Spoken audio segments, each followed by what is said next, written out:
The sun that beat down on the northern paths of the Malay Peninsula was not the light of freedom.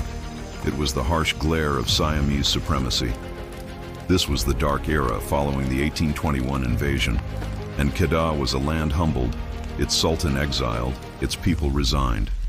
Yet, amidst the dust and despair walked Tunku Anum ibn Tunku Abdul Rahman, bearing the heaviest burden of all, the bunga mas dan perak, gold and silver flowers. This elaborate floral tribute, crafted from the most precious metals, was the annual gift, the tangible proof of submission, sent from Kedah to the court of Siam. Tunku Anum was the chief emissary, the living symbol of bondage. His enemies, like the arrogant Siamese official Phraya Nakhon Noi, governor of Ligor, saw only a man accepting his lot. You at least understand your place. Phraya Nakhon Noi had scoffed on one journey. You bear the gold. You are the vessel. Tunku Anum's reply was always courteous, his face perpetually serene. But the fire inside him was not the flickering flame of surrender. It was a consuming forge of resolve. Gold is not a sign of submission, but a fire that burns in prayer, was the unspoken oath that guided him. The gold was the enemy's poison, blinding them to the truth. For years, Tunku Anum performed his humiliating duty with meticulous perfection. He ensured the bunga mas reached Bangkok unspoiled, its presentation impeccable. In doing so, he cultivated a reputation not just for loyalty, but for sheer predictability. The Siamese court learned to trust the dedicated nobleman who spoke so earnestly of Kedah's submission.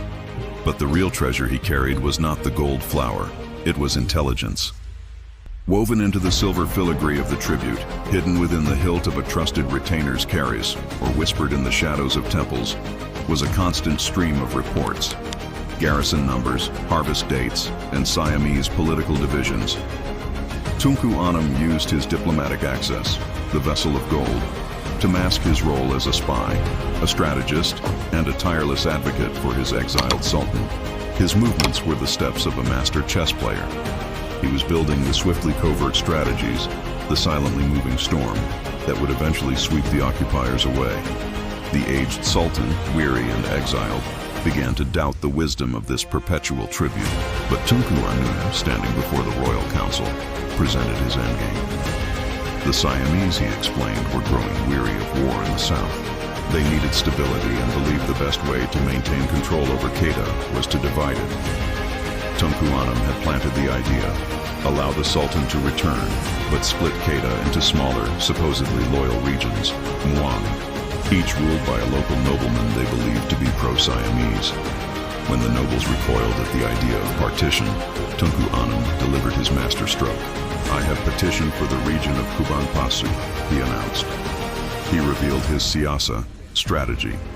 The three new states, Setul, Perlis, and his own Kubang Pasu Darul Kiam, would be established by Siamese decree, but ruled by loyal Kedah patriots. They would form a silent fortress on the borders, ensuring the restored sultan's position was safeguarded from external attack or internal betrayal. He had used their method of division against them, transforming humiliation into a strategic advantage. The aged sultan, finally understanding the profound depth of his emissary's courage and political genius, rose slowly. He had seen the submission of the courtier. Now he saw the fire of the statesman. "Tunku Anum," the sultan declared, his voice firm, "you used the most humiliating duty and turned it into our shield. You carried the symbol of our bondage and yet secured our liberation." The sultan conferred upon him the new, revered title. It no longer referred to the gilded tribute, but to the man who held the nation's flame, Tunku Paduka Raja Jambangan. The lord of the royal flower arrangement was not a puppet who bore gifts. He was the master diplomat who had outwitted an empire. Through his efforts, the sovereignty of Kedah was restored, and Tunku Anum went on to rule Kubang Pasu, cementing his legacy as the man who earned freedom not on the battlefield, but through a lifetime of sacrifice and strategic resolve. If you were moved by this story of incredible bravery, please like, share, and subscribe to our channel for more tales from the past. See you next time.